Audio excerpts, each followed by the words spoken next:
नमस्ते मित्रों, इतिहास की दुनिया में आपका अभिनंदन है। हम गांधी दर्शन की चर्चा कर रहे हैं और चर्चा के केंद्र में है सत्याग्रह। सत्याग्रह के संदर्भ में अब तक हम 3 बार मिल चुके हैं और आज चौथी बार मिल रहे हैं।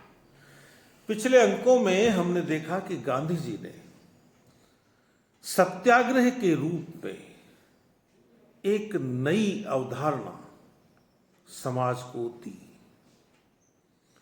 आंदोलन की एक नई पद्धति, एक नई तकनीक समाज को दी।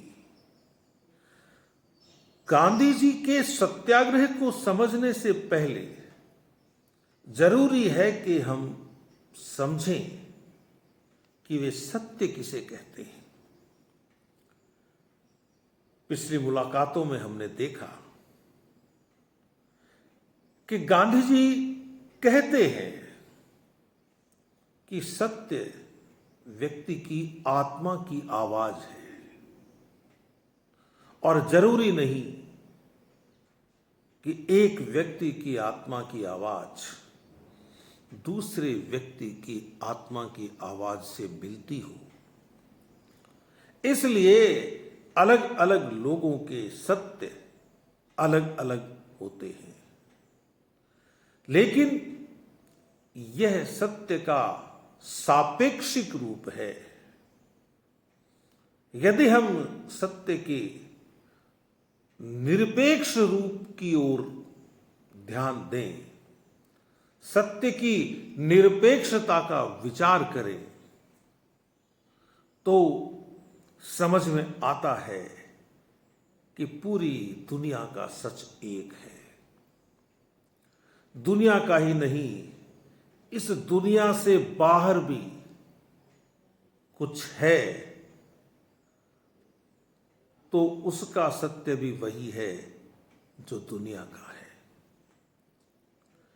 यह अलग बात है कि व्यक्ति अपनी सीमाओं के कारण उस निरपेक्ष सत्य को, उस परम सत्य को, उस परम तत्व को समझ नहीं पाता। इसलिए इस दुनिया में होने वाले कारोबार को व्यक्ति कभी माया कहता है, कभी लीला कहता है। गांधी जी ने सूरदास को उद्धृत किया, गांधी जी ने तुलसी को उद्धृत किया और यह स्पष्ट किया कि उस परम शक्ति के सामने हम बहुत तुच्छ हैं। हमें अपनी तुच्छता स्वीकार करते हुए उस परम शक्ति, उस परम सत्ता, उस ईश्वर, उस सत्य, उस प्रेम, उस अहिंसा के सामने आत्मसमर्पण कर देना चाहिए। यदि हम उस परम सत्ता के प्रति समर्पित रहेंगे तो हमारा जीवन बहुत सुंदरता से गुजरेगा। गांधी जी का यह कहना था कि आप कोशिश करके स्वयं को ईश्वर के निकट अनुभव करें। आप यह अनुभव करें कि ईश्वर आपके निकट है। यदि आप यह अनुभव करेंगे तो आपके लिए जिंदगी बहुत आसान हो जाएगी। गांधी जी ने यंग इंडिया में 6 अगस्त 1925 को कहा कि यदि मैं अपने निकट ईश्वर की, सत्य की उपस्थिति अनुभव नहीं करता तो मैं इस देश की भूखमरी को, इस देश के लोगों में व्याप्त निराशा को देख देख कर पागल हो चुका होता, मैं हुगली में छलांग लगा देता। मैं जी रहा हूं तो इसलिए जी रहा हूं कि मुझे मानवता की सेवा करनी है, और वह सेवा मैं इसलिए कर पा रहा हूं कि मैं स्वयं को ईश्वर के निकट अनुभव करता हूं। हां, मैं उतना निकट अनुभव नहीं कर सकता जितना निकट मुझे अनुभव करना चाहिए। क्यों? क्योंकि मुझ में बहुत दुर्बलताएं हैं, अनेक दुर्बलताएं हैं। उन दुर्बलताओं के होते मैं अपने आप को ईश्वर के और अधिक निकट अनुभव नहीं कर पाता। लेकिन मैं जितना भी स्वयं को ईश्वर के निकट अनुभव कर पाता हूं, उतना ही मैं सोचता हूं कि इस दुनिया में जितने भी प्राणी हैं, सब उस एक परम सत्ता, उस एक परम तत्व, उस एक परम ईश्वर, उस एक परम सत्य से संचालित है। इसलिए मैं दुनिया के बाकी लोगों से अलग नहीं हूं। जब मैं दुनिया के बाकी लोगों से अलग नहीं हूं, तो उन लोगों के दुख, उनकी चिंताएं, उन लोगों के दुख, उनकी चिंताएं, उनके कष्ट उनके ही नहीं, मेरे भी हैं। गांधी जी यह कहते हैं कि वह जो ईश्वर है बहुत दयालु है। यदि आप अच्छी नीयत से मानवता की सेवा में लगे हुए हैं और आपसे कोई चूक हो गई है, कोई भूल हो गई है, कोई गलती हो गई है, तो वह ईश्वर आपको माफ कर देता है। क्यों? कि वह चूक, वह भूल, वह गलती आपने जानबूझकर नहीं की है। गांधी जी ये कहते हैं कि मैं मेरे ईश्वर को, मेरे सत्य को शेष दुनिया से अलग नहीं कर सकता। एक और भी बात ध्यान रखने की है कि गांधी जी कहते हैं कि ईश्वर सत्य है। गांधी जी कहते हैं सत्य ईश्वर है। मैंने कहा था पिछले अंक में कि गांधी जी यह कहते कहते कि ईश्वर सत्य है, यह क्यों कहने लगे कि सत्य ईश्वर है? वह इसलिए कि गांधी जी ने नास्तिकों का दर्शन पढ़ा, उनसे चर्चा की। गांधी जी को लगा कि ये लोग ईश्वर की सत्ता को स्वीकार करने वाले नहीं हैं। ईश्वर के प्रति उनका संदेह बना ही रहेगा। तो फिर ऐसी क्या चीज है जिसके प्रति नास्तिकों का संदेह नहीं है? ऐसी चीज है सत्य। सभी नास्तिक सत्य को जरूर स्वीकार करेंगे, भले ही वे ईश्वर को स्वीकार करें या न करें। तो गांधी जी ने कह दिया कि भाई सत्य ईश्वर है। इससे एक बहुत बड़ी समस्या का समाधान हो गया कि नास्तिकों की किसी में आस्था नहीं है। पहली बात तो यह है कि आस्था से रहित इस दुनिया में कोई नहीं है। जो लोग ईश्वर में अनास्था प्रकट करते हैं, उनकी आस्था अपनी अनास्था के प्रति है। जिन लोगों ने ईश्वर के प्रति संदेह प्रकट किया, उन्होंने सत्य के प्रति अपना संदेह प्रकट नहीं किया। तो गांधी जी ने कहा कि मैं पूरी दुनिया को अपना समझता हूं, सारी दुनिया के प्राणी मेरे अपने हैं, लेकिन भारतवासी मेरे निकटतम पड़ोसी हैं, इसलिए इनके कल्याण की चिंता करना मेरा पहला काम है।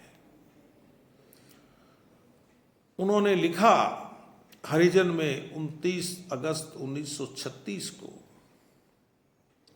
कि ईश्वर को मैं मनुष्य में देखता हूं, सत्य को मैं मनुष्य में देखता हूं। यदि कोई मुझे यह कहे कि ईश्वर हिमालय की गुफा में मिलेगा, तो मैं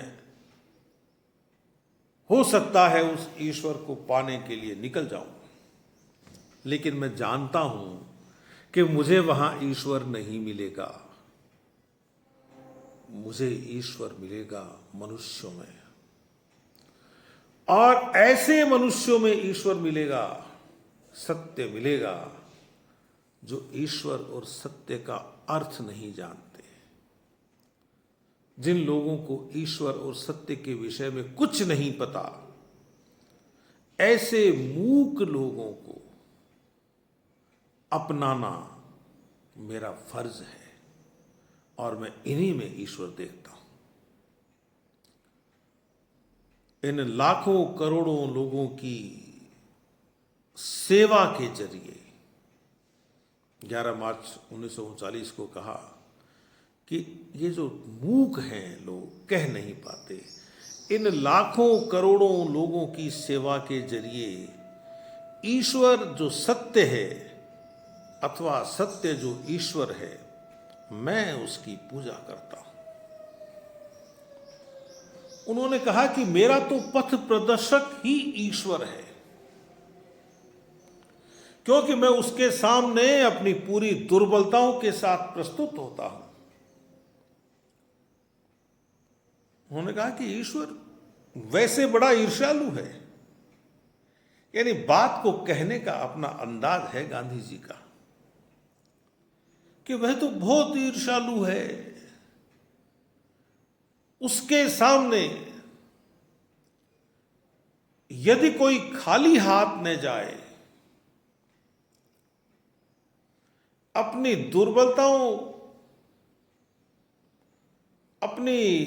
दुर्बलताओं को भूल कर जाए और पूर्ण समर्पण के भाव से उपस्थित न हो, तो ईश्वर आपकी सहायता नहीं करता। ईश्वर को यह मंजूर नहीं है कि कोई मेरे विशेषाधिकार का हनन करे। दुर्बलताओं से रहित तो ईश्वर है, कोई दूसरा हो ही नहीं सकता। और कोई दूसरा यदि कहता है कि मैं दुर्बलताओं से रहित हूं और फिर वह ईश्वर को याद करता है, तो ईश्वर उसकी मदद नहीं करता। ईश्वर अपनी सत्ता में दखल नहीं चाहता, दखल। उन्होंने कहा कि आपको लगता होगा कि ये बड़े बड़े काम ईश्वर कैसे कर देता है, बनाने के काम, बिगाड़ने के काम, लेकिन ये काम तो, बड़े बड़े काम तो ईश्वर के लिए बच्चों के खेल जैसे हैं। गांधी जी ने कहा कि चाहे कितने ही काले बादल घिरे हुए हों, छाए हुए हों, आपकी यदि प्रार्थना सच्चे मन से होगी तो वे काले बादल छट जाएंगे। और आप सब कुछ वैसा देख सकेंगे जैसा वह है। सत्य पर आवरण नहीं रहेगा। उन्होंने कहा कि हमें प्रार्थना करनी चाहिए ईश्वर से, सत्य से, कि वह हमारे हृदयों की क्षुद्रता को, नीचता को समाप्त कर दे। वह हमें छलिया न बनाए, हम किसी को छले नहीं। हरिजन में 1 जून 1935 को कहा। उन्होंने बताया कि जेलों में मैं बड़ी कठिन परीक्षा से गुजरा हुआ हूं,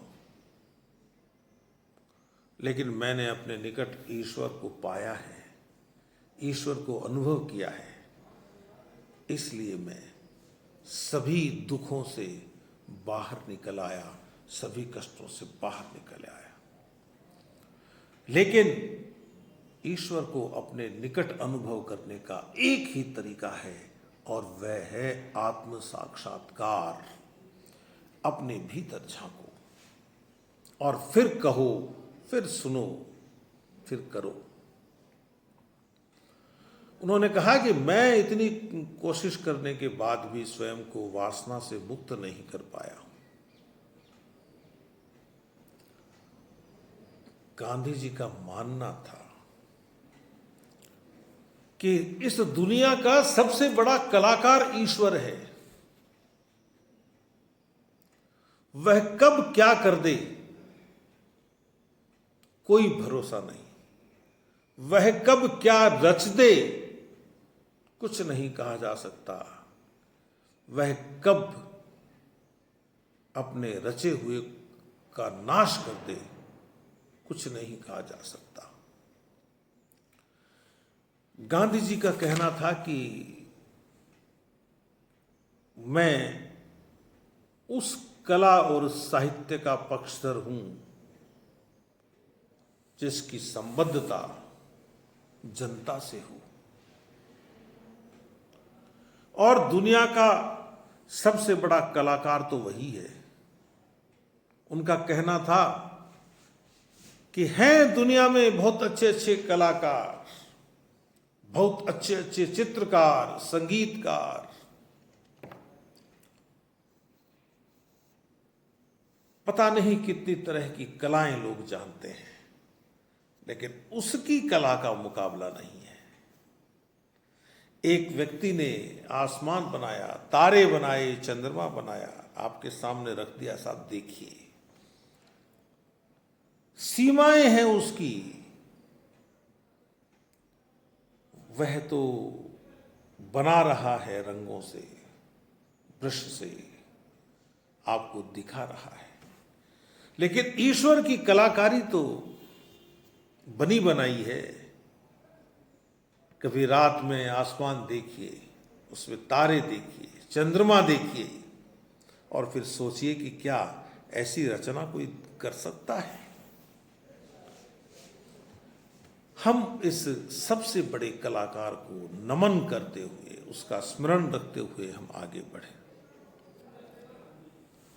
जो सच्चा सौंदर्य है वह तो आपके हृदय की पवित्रता में है। अपने आत्मकथा में लिखा है उन्होंने, और वे कहते हैं कि कला किसे कहेंगे आप? भाई परिपूर्ण कला तो ऊपर वाले की है, उसी की है। बाकी यदि हमें कुछ कलाकारों के चित्रों में, कुछ कलाकारों के गाने में, कुछ लोगों के भाषणों में ऐसा कुछ सुनने को मिलता है, देखने को मिलता है जो हमें अंदर से प्रकाशित करे, तो बहुत अच्छी बात है। वह व्यक्ति ईश्वर के निकट जाने की स्थिति में है। लेकिन गांधी जी ने कहा कि उससे बड़ा कोई कलाकार नहीं है, और उसने अपना रूप आपको आत्मा के रूप में दिया है, इस जीवन के रूप में दिया है। अपनी सारी कलाकारी को यहीं प्रकट कीजिए। गांधी जी की दृष्टि में सत्य और असत्य दोनों साथ साथ रहते हैं।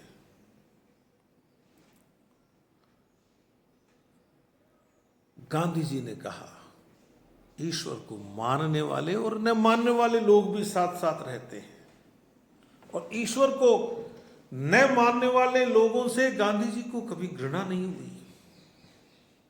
उनका विश्वास था कि इनसे प्रेम करो, ये आज नहीं तो कल मानेंगे, लेकिन मानेंगे। गांधी जी ने कहा कि वह जो ईश्वर है उसी ने तो यह बुराई बनाई है, ये जो रचना है ईश्वर की, यह जो सर्जन है उसका, इस सर्जन में अच्छाई भी है और बुराई भी है। हमें लोगों को यह कहना चाहिए कि इस सर्जक का असली रूप देखो। यही तो सत्याग्रह है कि आपको वास्तविक रूप समझ में आना चाहिए जगत का।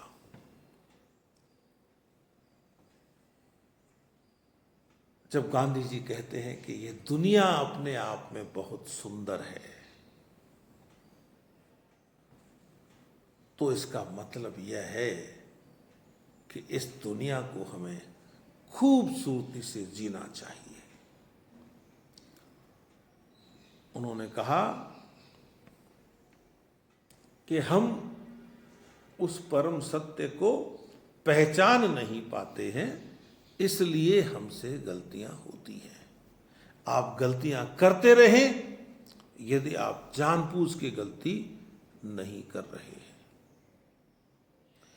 ये जो बुराई है, असत्य की बुराई है, चोरी की बुराई है, हत्या की बुराई है, ये उसी की रची हुई है। और वह बड़ा, ये कह सकते हैं कि वह बड़ा हृदयहीन है कई मामलों में। आप गलती करोगे, आप पाप करोगे तो वह आप पर हंसता है, अट्टहास करता है। आप कह सकते हैं कि दुनिया उसकी बनाई हुई है तो उसने बुराई क्यों बनाई। ईश्वर ने हम सबको विवेक दिया है, विवेक। विवेक से हम देखें कि क्या करणीय है और क्या करणीय नहीं है। आपके पास विवेक है कि क्या अच्छा है और क्या बुरा है, आप समझ सकते हैं। जब आप समझ सकते हैं तो फिर बुरा क्यों करते हैं। हमारी परीक्षा लेने के लिए ईश्वर ने बुराई बनाई।